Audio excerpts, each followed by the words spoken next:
क्या सरकार किसी व्यक्ति को बिना अपराध किए भी जेल में रख सकती है?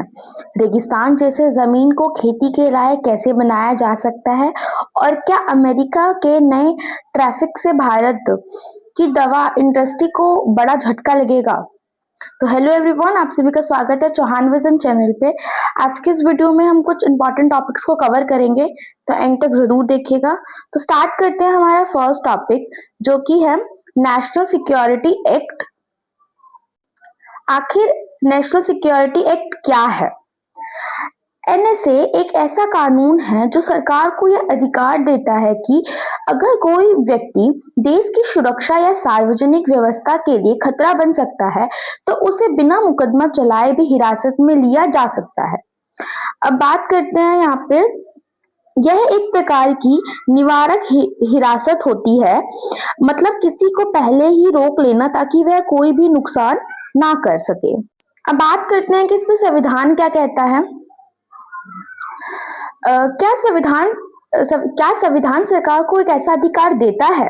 हाँ, भारत के संविधान में इसके कई प्रावधान हैं। अनुच्छेद 22 के पार्ट 3 के बी सेक्शन में सरकार को निवारक हिरासत का अधिकार देता है। अनुच्छेद 22 के पार्ट 4 के अनुसार बिना किसी आरोप के किसी व्यक्ति को 3 महीने तक हिरासत में रखा जा सकता है।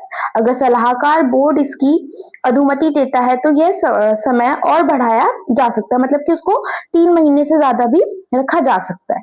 अब बात करते हैं कि स्थिति में एनएसए लगाया जाता है, लेकिन एनएसए आखिर किन परिस्थितियों में लगाया जाता है? तो बात करते हैं हम, जब किसी व्यक्ति की गतिविधियां देश की सुरक्षा को खतरा पहुंचा सकती हों, विदेशों के साथ भारत के संबंध खराब कर सकती हों, देश में शांति और कानून व्यवस्था को बिगाड़ सकती हों, जरूरी वस्तुओं को सप्लाई को प्रभावित कर सकती हों, तब उन पे ऐसे रोक लगाया जाता है।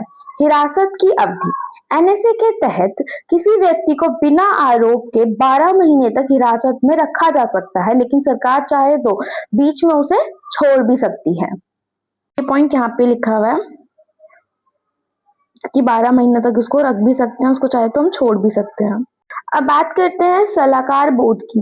केंद्र या राज्य सरकार एक सलाहकार बोर्ड बनाएंगी जिसमें 3 जज होंगे जो हाई कोर्ट के लिए योग्य हों। यह बोर्ड 3 महीने के अंदर जांच करेगा कि हिरासत सही है या गलत। सेकेंड है सरकार की सुरक्षा। अगर सरकार ने अच्छी नीयत से कोई कार्यवाही की है तो उसके खिलाफ कोई केस नहीं किया जा सकता। फिर बात करते हैं अस्थायी रिहाई। सरकार किसी व्यक्ति को कुछ शर्तों पर या बिना शर्त के थोड़े समय के लिए छोड़ सकती है और बाद में फिर से हिरासत में ले सकती है। अब बात करते हैं हमारा सेकंड टॉपिक, जो कि है सॉलिडिफिकेशन टेक्नोलॉजी। क्या रेगिस्तान जैसी बंजर धरती को भी खेती के लिए उपजाऊ बनाया जा सकता है? आपको क्या लगता है? अपनी राय कमेंट सेक्शन में जरूर बताएं। इसका जवाब है हाँ, और इसके लिए इस्तेमाल होती है सॉलिडिफिकेशन टेक्नोलॉजी। यह तकनीक क्या है? यह एक ऐसी तकनीक है जिसमें रेत या बंजर जमीन को खेती के लायक मिट्टी में बदला जा सकता है। इसमें खास प्रकार के जैविक पदार्थ और पॉलीमर मिलाए जाते हैं। ये पदार्थ मिट्टी में पानी को रोकने की क्षमता बढ़ा देता है। अब बात करते हैं यह काम कैसे करती है। यह रेत के कणों को आपस में जोड़कर मजबूत मिट्टी बनाती है। इससे मिट्टी के सूक्ष्म जीवों को गतिविधि बढ़ती है। पानी जल्दी नहीं सूखता, इस वजह से पौधे गर्मी और सूखे को ज्यादा सहन कर पाते हैं। अब बात करते हैं इसके बेनिफिट्स यानी फायदे के बारे में। इस तकनीक में कई फायदे हैं। सामान्य खेती में जहां 5 से 6 बार सिंचाई करनी पड़ती है, वहां इसमें सिर्फ 3 से 4 बारी काफी होती है। फसल उत्पादन बढ़ जाता है, भारी मशीन की जरूरत नहीं होती, यहाँ तक कि बंजर जमीन को भी उपजाऊ खेत में बदला जा सकता है। आई होप कि आपको ये वाले पॉइंट्स क्लियर होंगे। अब हम बात करते हैं हमारा थर्ड टॉपिक, जो कि इस चैप्टर का लास्ट टॉपिक है।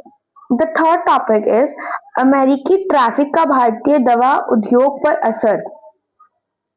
कि अमेरिका ने एक नए टैरिफ से भारत की दवा इंडस्ट्री को नुकसान होगा? आपको क्या लगता है? अपनी कमेंट सेक्शन में ज़रूर बताएं अपनी राय। अमेरिका ने घोषणा की है कि 1 अक्टूबर 2025 से बॉर्डरेट और पेटेंट वाली विदेशी दवाइयों पर 100% टैरिफ लगाया जाएगा। लेकिन फिलहाल इसका भारतीय दवा उद्योग पर ज़्यादा असर नहीं पड़ेगा। क्यों असर नहीं पड़ेगा? बात करते हैं इस बारे में। क्योंकि भारत ने अमेरिका जाने वाली ज़्यादातर दवाइयाँ जेनेरिक दवाइयाँ होती हैं, सस्ती और बिना पेटेंट वाली। अमेरिका का यह फैसला बॉर्डरेट और महंगी दवाइयों के लिए है, जो भारत कम भेजता है। अब बात करते हैं और क्या बात हो सकती है। अभी खतरा कम है, लेकिन अगर भविष्य में अमेरिका अपनी नीति और सख्त करता है, तो भारत की दवा कंपनियों पर बड़ा असर पड़ सकता है।